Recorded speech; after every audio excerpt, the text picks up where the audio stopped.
Greetings everyone and welcome back to my channel. In this tutorial I will share one of my favorite patterns. It is easy to make and the resulting fabric is not stiff, which makes it perfect for sweaters, cardigans, blankets and scarves. Since the pattern looks the same on both sides, it is especially suitable for scarves. So grab a hook and yarn of your choice and let's get started. The pattern is worked on an even number of stitches plus 1. This means we need to make an uneven number of chains. For this demonstration, I made 13 chains.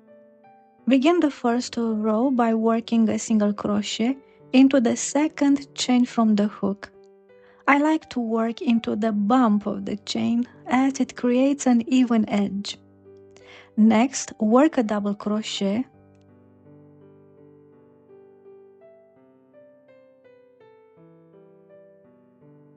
and continue alternating single crochet with double crochet until the end of the row. The last stitch will be a double crochet.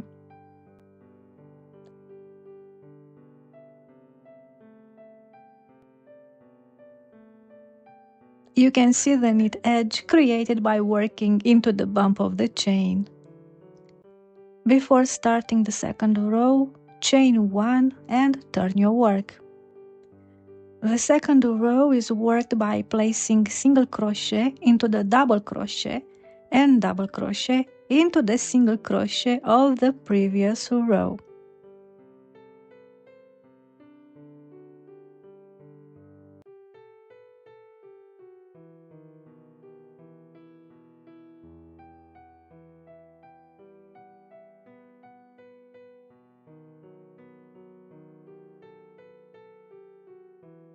As you can see, the fabric looks the same on both the front and the back, making it ideal for scarves.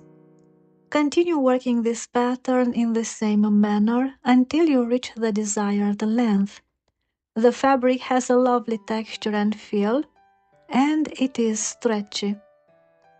If you want to shape your project, here is a way to work in creases. I usually avoid to work in creases in the first stitch as the resulting margin is too out of shape, so I place my increases in the second stitch. Since the second stitch is a single crochet, according to the pattern, you will need to work a double crochet, followed by a single crochet, and then another double crochet, all in the same single crochet.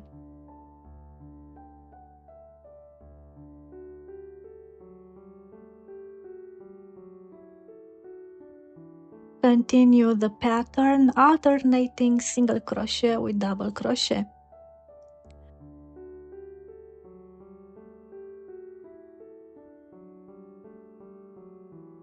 You can also place increases in a double crochet. To do this, work a single crochet, a double crochet, and another single crochet in the same double crochet.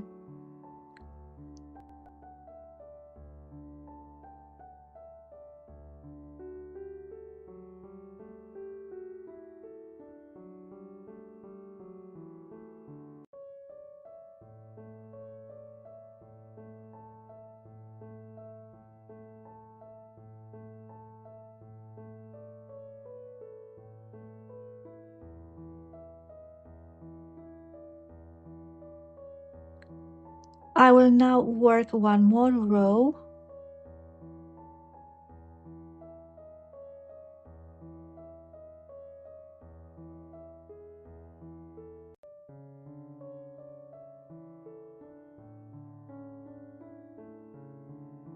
And here is what it looks like after making the increases.